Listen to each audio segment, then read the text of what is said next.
Pour commencer,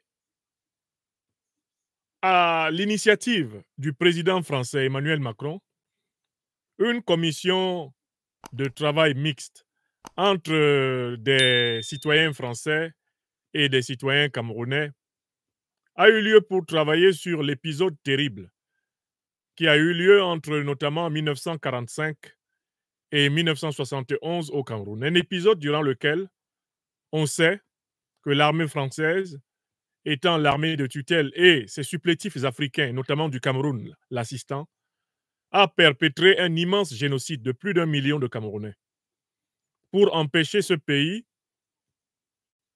d'être dirigé par ceux des Camerounais qui voulaient son indépendance militaire, économique, politique, culturelle et spirituelle totale. Monsieur Macron, à la tête de la République française aujourd'hui, a cru bon d'anticiper du mieux qu'il pouvait sur la dégringolade inévitable de l'occupation militaire du sol africain par les troupes françaises, de la domination économique du franc CFA, monnaie coloniale française, sur 15 économies africaines, de l'ingérence répétée des élites de la 5e République française et même des élites des républiques précédentes dans la désignation des dirigeants africains, et de la domination culturelle infligée à l'Afrique à la suite des traites négrières et arabo-musulmanes, à la suite de la colonisation occidentale et des nombreux régimes dictatoriaux que cette colonisation a semés à travers le continent pour le maintenir sous son contrôle à travers les sinistres accords de coopération, les accords de défense et tout le système dit de la France-Afrique. Il a cru bon d'anticiper là-dessus en faisant rédiger un récit de la tragédie africaine qui soit compatible avec le maintien de l'hégémonie néocolonialiste française. C'est dans ce cadre qu'il a initié une commission pour penser, pour rédiger, pour raconter l'histoire de la tragédie franco-camerounaise. Le problème, c'est qu'on peut s'inquiéter rien qu'à regarder la composition de la commission. Et quand on voit la délégation qui lui a remis le rapport, je l'ai déjà souligné dans plusieurs émissions précédentes, on se rend compte qu'il y a un vice, non seulement de fond, mais il y a un vice de forme dans cette commission franco-camerounaise. D'abord, le vice de fond. Je commence par les juristes, par la forme, je commence par le fond. Le vice de fond, c'est que c'est une commission qui est demandée non pas par l'État victime, par la nation victime, par les populations victimes, mais qui est demandée par l'État coupable. Par conséquent, dès le départ, c'est une commission qui a vocation à raconter l'histoire du point de vue du maître, et non pas l'histoire telle que l'esclave l'a vécue dans sa chair. Du point de vue toujours du fond, c'est une commission qui va travailler dans l'opacité totale. Ces travaux étant révélés à peine par quelques bribes purement allusives de certains de ses membres, prudemment, à une presse elle-même aseptisée et sélectionnée. Mais il y a un troisième vrai problème de fond. C'est que plusieurs des membres qui composent la commission ne sont pas connus pour avoir des compétences en matière de sciences humaines, de sciences sociales.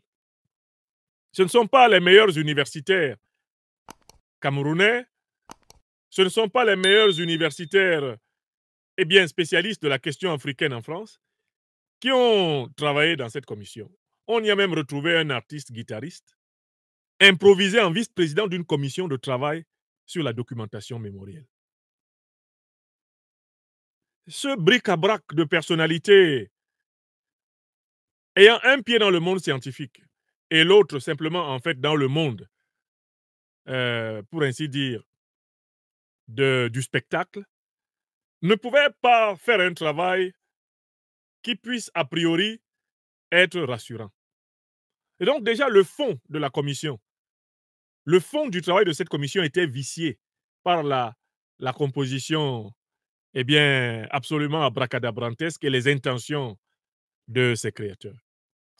Alors, pour la forme, On prétend qu'on a travaillé en toute transparence, mais il y a un mystérieux rapport qui a voyagé entre le Cameroun et la France, et notamment entre les mains de M. Paul Biya et les mains de M. Macron. On fait tambour battant sur tous les médias pour dire que la commission a travaillé en toute transparence, mais il n'y a que deux personnes qui détiennent actuellement le rapport. C'est M. Biya au Cameroun, M. Macron en France. Donc, la forme même de la commission, c'est une opacité totale. Et donc, très clairement, c'est une mystification. Je voudrais dire aux Camerounaises et aux Camerounais, aux Françaises et aux Français qu'il n'y a rien de bon qu'on puisse espérer d'un rapport qui est actuellement en train d'être manipulé par les officines du palais présidentiel camerounais et celle du palais présidentiel français. Il n'y a rien à en espérer. Dès que la science doit passer par la sélection du politique, la science cesse d'être scientifique. Dès que les résultats d'une commission qui prétend avoir travaillé scientifiquement doivent être préalablement triés à l'Élysée ou triés à Étoudi, il n'y a plus un rapport mémoriel, il n'y a plus un travail objectif qui puisse servir de base à la construction d'une vraie réconciliation. Mieux, du point de vue de la forme, j'ai toujours souligné l'incongruité qu'il y a pour les héritiers du colonialisme français au Cameroun à faire commission avec les héritiers du colonialisme français en France pour parler des crimes que le colonialisme a commis contre les populations camerounaises qui, elles, sont exclues du débat. En fait, le rapport qui a été remis à M. Biya ou à M. Macron était un rapport franco-français. C'est un rapport qui raconte le génocide du peuple camerounais du point de vue de la puissance coloniale française et du point de vue d'un gouvernement néocolonisé camerounais. Car il ne faut pas oublier que les régimes Ahidjo et Biya sont clairement et directement issus de la cuisse du néocolonialisme et du colonialisme français. Voilà pourquoi les prétendues 1000 pages de ce rapport, eh bien, qui sont actuellement en train d'être triées, chacun enlevant les pages qui le dérangent, avant de servir un rapport aseptisé, feutré, filtré, eh bien, aux Africains, ce rapport-là n'est pas le rapport qui servira de base à l'amélioration, à la réforme et à la révolution des relations franco-africaines. Le rapport devra être écrit non seulement par une commission scientifique sérieuse, mais une commission scientifique sérieuse de l'État du Cameroun. Il pourra être complété par une commission scientifique sérieuse, eh bien, issue de l'État français, mais de préférence issue du monde indépendant de la recherche scientifique. À partir du moment où c'est l'État qui va devoir désigner qui en France doit aller travailler sur ce dossier, il y aura manipulation du fait historique du génocide du peuple camerounais par les troupes françaises. Voilà pourquoi, pour ma part, je frappe ce rapport d'un discrédit ontologique. Et je le considère comme un coup d'épée dans l'eau. Il ne change rien à rien. Les Camerounais et les Français n'ont rien à entendre de bon. Il s'agit d'une manipulation de plus et de trop. Voilà ce que je voulais dire pour le premier point. Le second point de mon intervention ce soir, en raison de l'heure avancée, je vais aller très vite, porte sur l'aide américaine qui vient d'être suspendue par le gouvernement nouveau du président Donald Trump. Le président Donald Trump a annoncé la suspension pour 90 jours de l'aide financière américaine à tous les pays du monde. Le temps d'évaluer l'efficacité, la pertinence, la légitimité de cette aide avant éventuellement de la réattribuer ou de la suspendre définitivement. Mais je voudrais simplement vous rappeler que quand je vous ai parlé de cette aide américaine, je crois que j'ai dit trois choses. La première chose que j'ai dite, c'est que la suspension de cette aide devrait être une bonne occasion pour les pays africains de s'en passer. Et je réitère ce message, les pays africains doivent profiter de la suspension de l'aide américaine pour s'en passer. Deuxièmement, je me souviens d'avoir démontré que cette aide n'en est pas une. Parce qu'une aide qui consiste à maintenir l'Afrique dans la condition de continent sous-développé, dans la condition de continent surendetté, dans la condition de continent sans voie de chapitre au Conseil permanent de sécurité des Nations Unies. Une telle aide, je l'ai illustrée par l'aide que la corde apporte au pendu. Si vous avez déjà vu une image d'un pendu, vous voyez comment la corde aide le pendu. C'est en serrant son cou. Et plus la corde aide le pendu, plus le pendu est pendu. L'aide américaine, l'aide européenne, l'aide française, si c'était des aides, les pays qui en bénéficient seraient aujourd'hui des phares du développement mondial. Or, il a été démontré que ce sont des aides qui sont calibrées pour maintenir dans la dépendance, maintenir dans l'assistanat. Voilà pourquoi je continue d'appeler tous les pays africains qui sont frappés de suspension de l'aide américaine à prendre des dispositions pour que quand M. Trump va revenir avec l'idée de la redonner, ils lui disent non, gardez-la, gardez votre corde. Les pendus sont fatigués de se voir serrer le cou. C'est la deuxième idée que j'avais donnée. Mais je n'ai pas oublié la troisième idée que j'avais évoquée. Je vous ai dit, vous allez voir une fois de plus la discrimination occidentale, la discrimination américaine, le 2 poids 2 mesures. Et vous allez voir que Donald Trump n'osera pas retirer l'aide à 2 pays au moins qu'il y a dans ce monde et qui sont l'une des conditions de l'influence et de l'hégémonie américaine sur la planète. J'avais cité 2 pays, à savoir Israël et l'Égypte. L'Égypte, en tant qu'elle est le pion américain pour paralyser le monde arabe, le Moyen-Orient arabe. Et Israël, en tant que c'est la base avancée, base militaire avancée des États-Unis, pour avoir du contrôle sur les réserves pétrolières du Moyen-Orient et les États stratégiques de la Méditerranée et du Golfe Persique. Je vous ai dit qu'ils peuvent annoncer toute suspension d'aide financière, mais que vous finirez par vous rendre compte que ça ne concerne jamais Israël ni l'Égypte. Pourquoi? Parce que ceux-là sont en réalité des pièces avancées de l'échiquier, au sens du géopolitologue et diplomate Zbigniew Brzezinski, l'échiquier américain dans le monde. Aujourd'hui, l'information est confirmée. L'aide américaine est suspendue pour pratiquement tous les pays du monde, sauf pour Israël, pour l'Égypte, et on me dit aussi pour le Royaume de Jordanie, des pays qui sont des satellites, en fait, militaires américains dans la sous-région. Les Africains ont l'occasion de bien voir qui compte pour les États-Unis et d'apprendre à vivre sans espérer l'aide américaine. Je recommence. Avec cette discrimination où on suspend l'aide pour 3 mois à tous les autres pays, à la quasi-totalité des pays africains, en dehors de l'Égypte, on leur suspend l'aide américaine. Et on la maintient à l'Égypte, on la maintient à Israël, on la maintient à la Jordanie, sans doute encore à quelques États satellites comme ça à travers le monde, on la maintient. En fait, le but de cette démarche de Donald Trump, c'est d'instaurer un rapport de force avec les Africains. Il espère que les Africains, quand ils seront privés de l'aide américaine, couinent tellement, se contorsionnent tellement, se plaignent tellement, supplient tellement, que quand il voudra rétablir cette aide, il soit capable de leur imposer les nouvelles conditionnalités de la coopération avec les États-Unis. Chiche, les Africains doivent sauter sur cette occasion que Donald Trump, spécialiste du rapport de force, leur offre. En se préparant dans 3 mois à lui dire non, on ne veut pas de l'aide militaire américaine. Et je voudrais saluer l'effort qui a commencé à être fait de ce point de vue dans notre belle terre africaine du Niger. J'ai écouté quelques extraits, mais je prendrai le temps d'écouter la totalité de l'interview que le ministre d'État, ministre de l'Intérieur de la République du Niger, le général Mohamed Toumba, a accordé à la radio-télévision nigérienne. À cette occasion, il a annoncé qu'il y a au moins 4000 ONG qui finalement ne servent à rien au Niger, qui sont financées par des puissances étrangères avec des objectifs louches et qui vont être enquêtées et probablement fermées. Je salue cette vigilance redoublée des autorités nigériennes envers ce phénomène des ONG qui bien souvent cachent des chevaux de Troie de la déstabilisation du continent. Justement, ça tombe bien. Les États-Unis suspendent l'aide aux pays africains, notamment aux pays sahéliens. Que nos 3 étoiles polaires du Sahel se préparent à faire honneur à l'Afrique.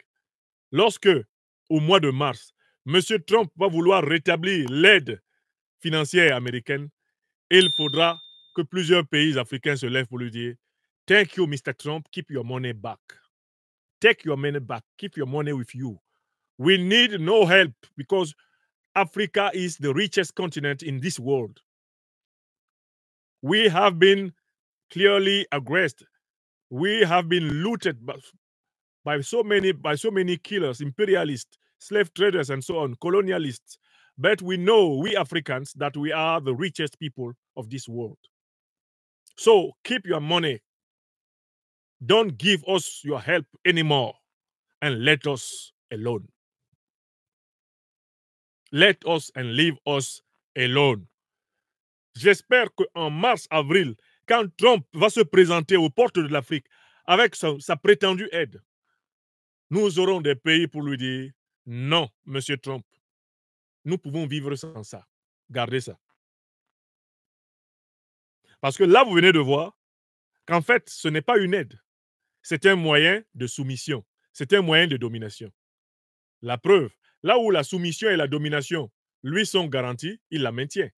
En Israël, en Égypte, en Jordanie, il la maintient. Parce que ce sont des pays qui sont, eh bien, les alliés, le doigt sur la couture des États-Unis. Mais comme le Mali, le Burkina, le Niger, les pays africains commencent à cuiner, les opinions africaines sont en ébullition, il faut leur faire passer une grève de la faim, il faut leur imposer une diète pour leur montrer que sans eh bien, l'aide américaine, ils ne peuvent pas vivre. Puissent les Africaines et les Africains et le plus grand nombre possible d'États africains résister à la tentation de retourner demander l'aide américaine. Car l'aide américaine n'est rien d'autre qu'un moyen de domination, un moyen de contrainte et de chantage de la puissance américaine contre les pays qui la sollicitent. C'est connu, c'est une aide entre guillemets, c'est en réalité une monnaie d'échange, c'est en réalité une monnaie de chantage, c'est en réalité un moyen de domination. Dans les relations internationales, une telle aide n'est rien d'autre que le déguisement d'une prise en otage. Il faut donc s'en méfier et s'en libérer. Puissent les 3 mois qui viennent de commencer avec la nomination de Trump voir les Africains faire des prouesses et renoncer massivement à l'aide. Hier, je parlais du danger des prêts du FMI et de la Banque mondiale. Aujourd'hui, j'insiste sur l'aide.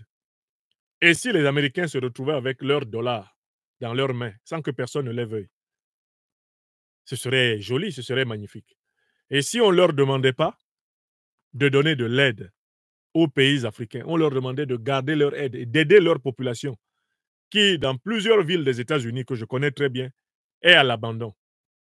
D'aider les pans entiers de Chicago, de Brooklyn, où des drogués sont couchés à même le sol dans les rues. Help the poor people you have in your streets, in your towns in America. Stop taking Africans like beggars. We can try. We can walk in our path ourselves. We can use solidarity between ourselves. We Africans, we have been in this world a long time before America was born. And for sure, we shall be in this world a long time after America has ended. So stop looking at Africans like you told in your preceding speech, like shithole countries and like beggars. We are not beggars. And we're going to show in the coming months, years, that we need no help. We can be able of solidarity between ourselves. We can support ourselves. We can fight ourselves. We can fulfill our goal by our own means because we are the ancestors of the world. We were the first humanity, and all human beings are coming from Africa. You can teach us life on this earth. We were the first to be living on this earth. Stop joking on us. Stop mocking on us, America. Stop mocking on us, Trump. We need no help. Keep your help in the pre-coming months. Never more give any kind of help to Africa. And let and see, Africa will be alive. Because we were in this world before America was. And we shall be in this world even after America is no more. Ah oui, il faut leur dire que à Trump, l'on a des bagnon, où est sol bon ba Africa, en cal bon ba Africa, l'air en kirbo mahola. Ils sont à des cris bon ba Africa ba sofa ba wonjal. Tera moningon à Trump. Tera ngo. Garde ton argent, Trump. Tera ngo. Ne nous donne pas ton aide. À la fin des 3 mois, garde ton argent. Tera moningon. Tera ngo. Fermez USAID direction Afrique. Fermez ça complètement. Fermez. C'est même à cause de l'attente de cette aide que plusieurs sociétés, populations, entreprises et États africains sont devenus amorphes. Coupez-moi ça. On a le diamant, on a l'or, on a l'uranium, on a le pétrole, on a le gaz. Et maintenant, on a massivement de la matière grise pour les transformer. Vous allez voir. Ce que vous ne nous donnez pas à l'ouest, on va l'obtenir à l'est. Ce qu'on ne nous donne pas à l'est, on va l'obtenir au nord. Ce qu'on n'obtient pas au nord, on va obtenir au sud. Ce qu'on n'obtient ni au nord, ni à l'est, ni à l'ouest, et on l'obtiendra nous-mêmes. Voilà la marche de l'Afrique qui a commencé. Et voilà, mes chers amis, j'en viens au dernier sujet que je voulais aborder aujourd'hui. Un sujet qui, je l'imagine, vous touche de tristesse comme moi-même.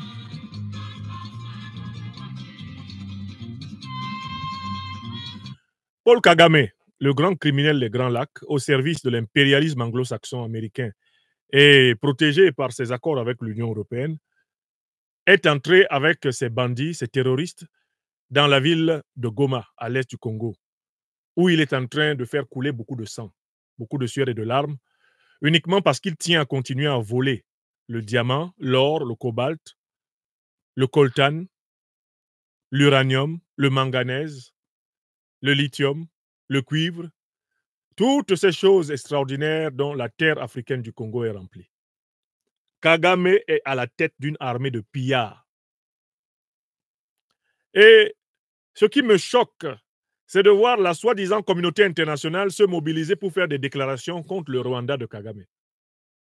Comme si le Rwanda de Kagame pouvait à lui tout seul envahir la République démocratique du Congo. Je viens protester ici en disant que ce n'est pas simplement le Rwanda de Kagame qui attaque la République démocratique du Congo. C'est l'alliance impérialiste occidentale de l'OTAN et avec le soutien de l'Union européenne qui attaque la République démocratique du Congo. Car c'est avec les armes qui lui sont fournies par l'OTAN, qui lui sont fournies par l'Union européenne, qui lui sont fournies par l'alliance anglo-américaine. C'est avec l'argent qui lui est fourni par les mêmes puissances que Kagame attaque actuellement et saigne la République démocratique du Congo. Je voudrais appeler tous ceux qui observent cette actualité à aller vérifier l'existence d'un accord entre l'Union européenne et le Rwanda. Accord de commercialisation des ressources naturelles qu'on ne trouve pas au Rwanda, mais essentiellement dans le sous-sol du Congo. Dites-moi pourquoi l'Union européenne peut se permettre de passer un accord commercial d'exploitation des ressources du sous-sol congolais avec le Rwanda, qui n'est pas le Congo, si ce n'est pas parce que l'Union européenne est en réalité le principal parrain de l'agression sauvage du Rwanda contre le Congo, avec le soutien de la Grande Alliance militaro-politique occidentale.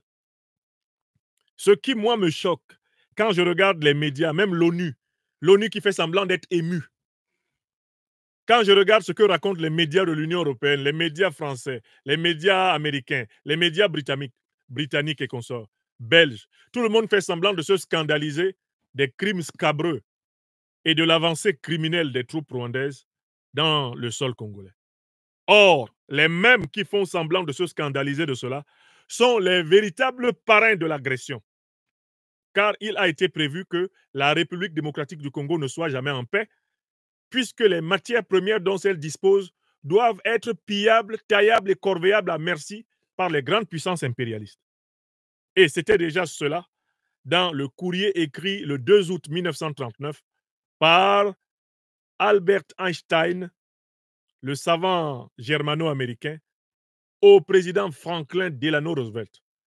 Le courrier d'Einstein à Roosevelt disait: on devra veiller à ce que les Congolais ne soient jamais les maîtres de leurs matières premières, et notamment les maîtres des matières premières stratégiques comme l'uranium. Il faudra tout faire pour empêcher les Russes et les nazis allemands d'y mettre la main. Et il faudra tout faire pour y maintenir par tous les moyens des gouvernements qui fassent les 4 volontés des États-Unis. Voilà le conseil que Albert Einstein donnait le 2 août 1939 à Franklin Delano Roosevelt, président des États-Unis. Et la ligne politique américaine, la ligne politique européenne, la ligne politique de l'ancienne puissance coloniale belge envers la République démocratique du Congo, précédemment Zaïre, a toujours été d'y semer le trouble et d'y imposer des vassaux, des valets, d'y imposer des lèche-culs de l'impérialisme occidental pour que les richesses de ce pays continuent à être bradées à vil prix, voire même gratuitement, pendant que sa population est martyrisée. Donc, si je me suis connecté ce soir, c'est pour, au nom du peuple africain de Goma, au nom du peuple africain du Kivu, martyrisé par les bandits terroristes de Kagame, lequel Kagame est protégé par l'Union européenne, protégé par l'ONU, protégé par l'alliance militaro-politique otanienne. Il est important que le monde entier sache que c'est une agression impérialiste occidentale à travers un proxy africain contre le plus grand pays minier du continent africain. Je recommence une deuxième fois. Vous n'allez pas continuer à mentir sur ce qui se passe en République démocratique du Congo. Il s'agit d'une agression impérialiste occidentale à travers un proxy de l'impérialisme occidental, le Rwanda de Kagame. Le but étant le pillage du plus grand pays minier d'Afrique. Écrivez ça. Voilà la thèse scientifique. Alors, maintenant, ils sont tous en train de faire des déclarations soporifiques. Ils sont en train de donner l'impression d'être scandalisés. Ah non, nous demandons au M23 de se retirer, de sortir de Goma. Mais les armes du M23 viennent des capitales qui condamnent actuellement le M23. Les armes avec lesquelles Kagame est en train de saigner notre peuple africain pour pouvoir livrer les richesses du Congo aux multinationales étrangères. Les armes lui ont été fournies par ceux-là même qui actuellement, elles lui ont été fournies par ceux-là même qui actuellement font semblant de se scandaliser de ce qui se passe au Rwanda, selon la logique des pompiers pyromanes. Au nom de l'enfant qui meurt actuellement dans le Kivu, au nom de la femme qui meurt actuellement dans le Kivu, au nom de l'adolescent qui meurt actuellement dans le Kivu, au nom de l'adulte, au nom du soldat sincère du Congo qui se bat actuellement dans le Kivu, au nom du patriote congolais qui se bat sincèrement actuellement dans le Kivu, nous qui avons la possibilité de communiquer et de faire entendre la vérité, le devoir de dire courageusement les choses comme elles sont et de démystifier le storytelling mensonger des impérialistes occidentaux. Ce sont eux qui sont derrière Kagame. Ce sont eux qui lui fournissent armes, munitions, et ce sont eux qui lui fournissent de l'argent. L'une des manières qu'ils ont d'ailleurs trouvé pour lui fournir de l'argent, en dehors de le payer pour les minéraux qu'ils volent, les minerais qu'ils volent au Congo, ils ont décidé de faire avec lui la traite des migrants. Il ne vous a pas échappé ces derniers temps tous les projets de déportation des migrants qui ont été conçus depuis l'Angleterre, avec pour cible, pour territoire d'atterrissage, tantôt le Rwanda, tantôt l'Ouganda, tantôt même carrément la République démocratique du Congo. Paul Kagame, que vous voyez, a déjà encaissé des millions, des dizaines de millions de dollars qui lui ont été versés par les puissances occidentales en vue d'accepter la déportation d'êtres humains considérés comme de trop en Europe sur le sol africain. Kagame a déjà perçu l'argent. Le monsieur que vous voyez là, c'est un commerçant d'esclaves. Il fait la traite des migrants. Je vous donne là un deuxième fait documenté. Si vous voulez comprendre le rôle fondamental de l'Union européenne et de la coalition occidentale dans la tragédie congolaise, vous prenez deux faits récents. Vous prenez l'accord entre l'Union européenne et le Rwanda pour exploiter les ressources naturelles du Congo. Cet accord est là. Et il est contesté par plusieurs députés progressistes européens. Ensuite, vous prenez les tractations entre le Rwanda et le Royaume-Uni pour déporter des migrants indésirables en Europe sur la terre d'Afrique en échange d'espèces sonnantes et trébuchantes. Kagame, c'est un négrier noir. C'est un négrier noir. Kagame, c'est un vendeur d'esclaves noirs. C'est l'un des derniers grands vendeurs d'esclaves, grands acheteurs d'esclaves du 21e siècle. Et il a une troisième activité par laquelle il se fait de l'argent.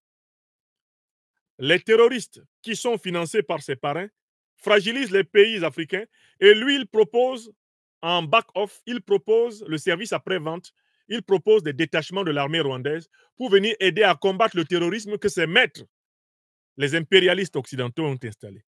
Oui, Al-Qaïda et l'État islamique sont deux organisations terroristes qui ont été créées au Moyen-Orient par les renseignements généraux occidentaux. D'accord? Ce sont ces organisations qui ensanglantent l'Afrique de l'Ouest, qui ensanglantent l'Afrique centrale et maintenant qui ensanglantent jusqu'au Mozambique. Ce sont ces organisations qui ensanglantent le Sahel. Or, Kagame a trouvé un nouveau business.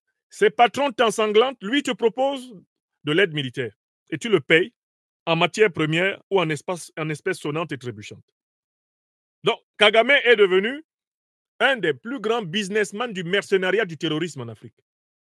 Il attend que tu sois terrorisé. Regardez le modèle qu'il a utilisé au Mozambique. Comment il a projeté l'armée rwandaise au Mozambique. Surveillez bien ça, vous allez voir le modèle. Il fait la même chose en République démocratique du Congo. Il fait la même chose en République centrafricaine. Il sous-traite ses militaires pour aller récupérer de l'argent en les faisant payer comme mercenaires. Il a engagé le même processus au Bénin, où Patrice Talon a humilié sa propre armée pour privilégier les troupes de Kagame. Or, c'est ce mercenariat qui a qui a coûté la vie à l'ancien président de la République démocratique du Congo, Laurent Désiré Kabila. C'est parce que pour prendre le pouvoir contre Mobutu, il s'était appuyé sur l'aide rwandaise et ougandaise, que finalement, en fraternisant avec ses troupes rwandaises et ougandaises, il en avait gardé dans sa garde présidentielle. Le fameux Rachidi Kazereke qui devait vider son chargeur sur le président Laurent Désiré Kabila n'était rien d'autre que l'un de ces survivants de l'épopée rwandaise, de l'armée, de l'AFDL, qui a permis à Kabila de prendre le pouvoir en 1997-98 au Zaïre avant de proclamer la République démocratique du Congo. Donc, il faut que les Africains prennent bien conscience du fait que Kagame est dangereux, mais il est surtout dangereux parce que c'est un pion. Il est utilisé par l'Occident contre l'Afrique. Et il faudrait que Kagame étudie l'histoire de tous les pions de l'Occident dans le monde. Tous ceux qui ont servi de pions à l'Occident dans le monde ont fini par être rejetés et abandonnés par l'Occident. Qu'il étudie l'histoire de Saddam Hussein. À un moment donné, l'Occident a même voulu instrumentaliser Kadhafi. Qu'il étudie l'histoire de Kadhafi. Qu'il étudie l'histoire à côté de lui de Mobutu Sese Seko Kukumbendu Wazabanga, qui était un grand agent de la CIA et qui a assassiné Lumumba pour 300 000 $ qui lui ont été remis par la CIA. J'ai le livre ici. Les documents déclassifiés de la CIA parlent, ce n'est pas 300 000 $, c'est 250 000 $. On lui a donné 250 000 $ pour tuer Lumumba. Et comme ils sont mauvais, Mobutu est mort, ils ont déclassifié les documents. Pendant que les enfants de Mobutu pouvaient vouloir raconter une autre histoire pour cacher ça, pendant que les derniers partisans du MPR de Mobutu pouvaient vouloir raconter une autre histoire pour cacher ça, les Américains ont déclassifié les documents. Ils ont révélé qu'on a donné 250 000 $, la CIA a donné 250 000 $ à Mobutu en lui disant « tue Lumumba ». On connaît le prix. On connaît les 30 deniers de Judas. On connaît ça. Or, Mobutu a servi la CIA. Il a exécuté les plans de la CIA pour éliminer l'élite révolutionnaire panafricaniste de la République démocratique du Congo. Il a fait ce que la CIA lui a demandé. À la fin, il a fini où? Abandonné au Maroc. Ils n'ont même pas voulu qu'il entre en Europe se soigner. Regardez comment il les traite. Donc, Kagame, que vous voyez, aura une très mauvaise fin. Parce qu'il s'est retourné contre son propre peuple, le peuple africain.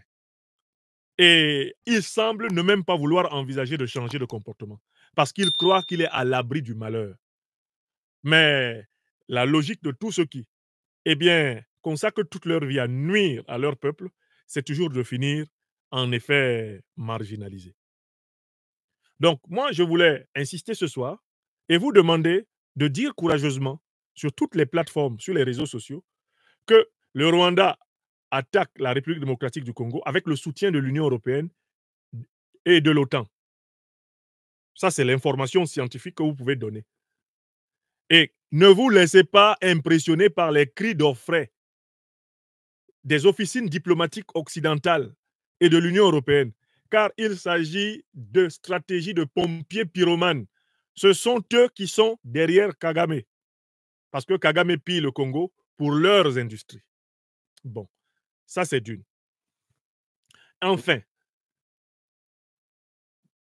je réitère le fait que Félix Tshisekedi ne peut pas gagner la guerre contre le M23 en continuant à être dans le dispositif des mêmes patrons, des mêmes parrains que ceux du M23.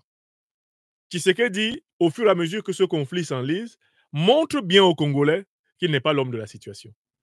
Je vois toute sa diplomatie assise à l'ONU, en train de penser que les phrases écrites sur les papiers, les déclarations faites devant le Conseil de sécurité ou devant l'Assemblée générale vont pouvoir, comme par incantation, décanter la situation.